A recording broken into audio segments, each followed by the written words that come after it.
Hey guys, welcome to another tech tip, and today I am going to talk about Google Vids, which seemed fitting because I am coming to you from my recliner on a snow day. So a lot of us have had some snow days in a row, and video is a great way to reach out to your students. So Vids is pretty new. If you go to the 9 dots, it probably won't be in your top dots because those are your favorites. You may have to scroll down here a bit, but you're looking for this little purple play button. And you can press play on that, and it's going to bring up this menu. You could also come up here and type in vids.new and press enter, and it's going to bring up the same exact menu. That's just a nice shortcut. That's usually how I do it because it's in my head already. But however works for you. What we're going to do today is just to record a screencast, which is what I do every single week. And I have pretty much switched to using Google Vids. I like to do camera and screen. One thing I don't like about Google Vids, and you're going to notice it real fast, is unlike Screencastify, it puts me in a giant box, and I do not want that big a box of myself on the screen. So I'm going to come over here and drag it down, and then I'm going to choose what I'm going to share. I never share just a tab because I might want to switch. So I usually share a window.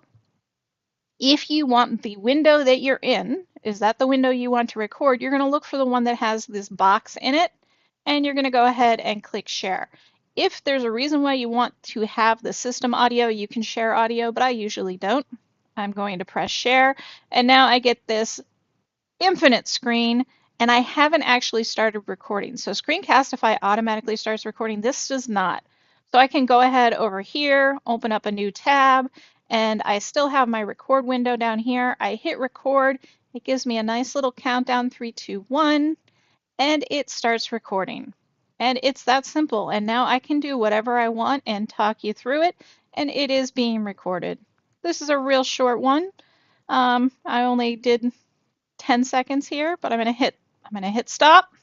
Once you hit stop and you come back here, you have the option to preview your video, so you can press play and it's going to play whatever you recorded. Okay. You can also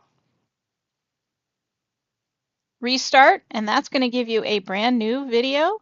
So you can just completely delete from here, and you can press insert. Insert's going to bring it into a timeline, and here it is in the timeline. Notice my screen ratio isn't quite as wide as the screen ratio. That's just because of the screen ratio on my laptop. And there's all sorts of editing stuff that you can do, but this is the basic. You got the video here. I can go ahead up here. I can share. I have to give it a name.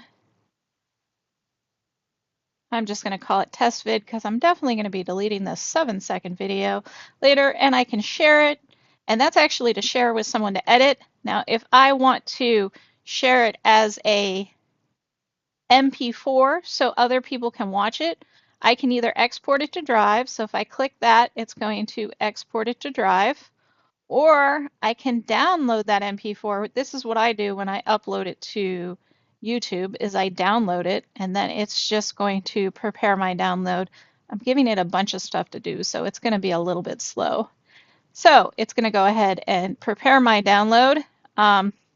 I can also download as a GIF or a GIF, depending upon what you say. I'm going to go ahead and open that video. And you can see it's just a Google Drive file that I can view of that video, right? The video is still being processed, so I can't quite view it. It actually downloaded my video. You can also do some really cool things with the animated GIFs. Just like if you're showing someone something real quick, you can make a GIF that is 10 seconds long and just shows them where to click or something. Anyway, I hope you'll be brave and try video. I know a lot of people get weird about having themselves on screen, but it's been great for me, so I highly recommend it, and Google Vid really does make it easy. Have a great week, and hopefully you'll be back in your warm classrooms next week. Bye-bye now.